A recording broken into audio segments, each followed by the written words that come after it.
Assalamualaikum warahmatullahi wabarakatuh. Alhamdulillahirabbil alamin. Hamdan katsiran thayyiban mubarakan fi kama yuhibbu rabbuna wa yarda. Asyhadu an la ilaha illallah wahdahu la syarikalah wa asyhadu anna Muhammadan abduhu wa rasuluh. Allahumma shalli ala Muhammad wa ala ali Muhammad kama shallaita ala Ibrahim wa ala ali Ibrahim fil alamin innaka Hamidum Majid. Teman-teman semua, saya akan membahas terkait tentang antara hubungan penyakit dengan gangguan jin dan masalah psikologis. Jadi,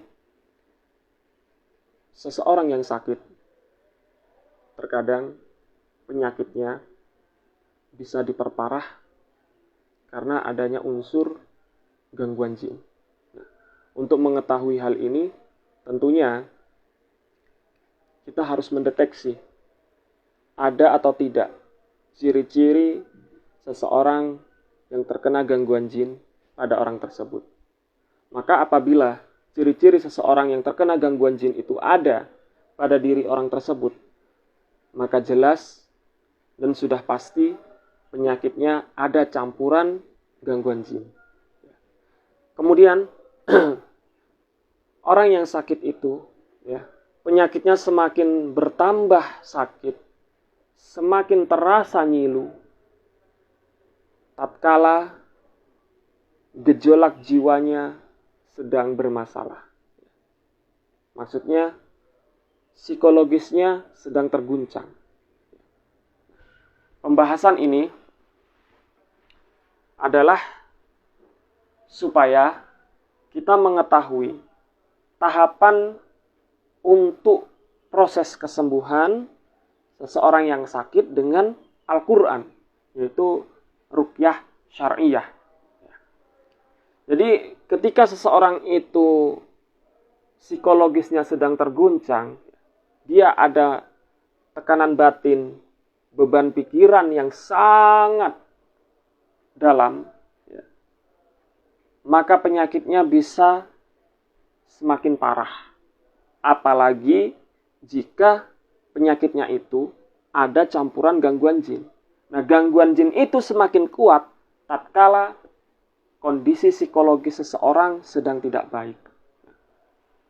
Di sini saya akan memaparkan beberapa macam perasaan yang akan mempengaruhi kondisi psikis seorang manusia.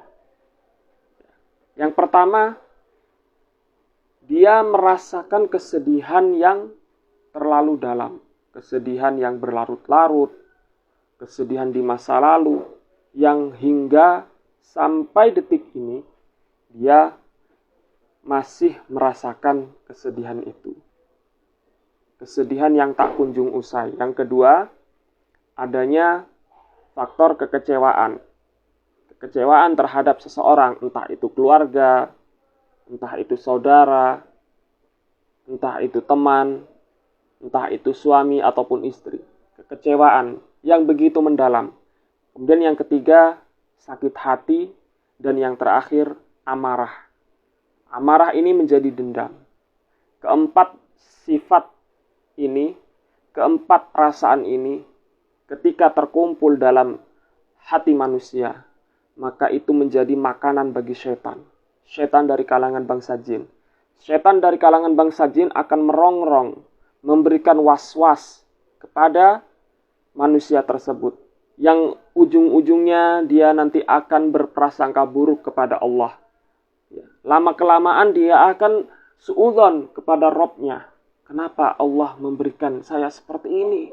Saya tidak kuat, Allah tidak adil.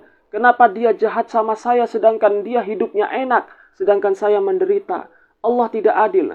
Ketika muncul perasaan itu, berarti setan telah berhasil menjerumuskan dia dalam bentuk kekufuran. Kufur terhadap nikmat Allah Subhanahu wa Ta'ala. Misi setan telah berhasil di sini. Setan telah berhasil membuat seseorang itu berprasangka buruk kepada Rabb-nya. Ya tentunya penyakitnya tambah parah ketika kondisi jiwanya seperti ini. Begitu teman-teman. Jadi harus diluruskan pola pikirnya, harus diluruskan mindsetnya, supaya hilang perasaan-perasaan negatif yang hal itu menyebabkan setan dari kalangan bangsa jin menguasai kolbu kita. Demikian yang bisa saya sampaikan. Wallahu a'lam. Assalamualaikum warahmatullahi wabarakatuh.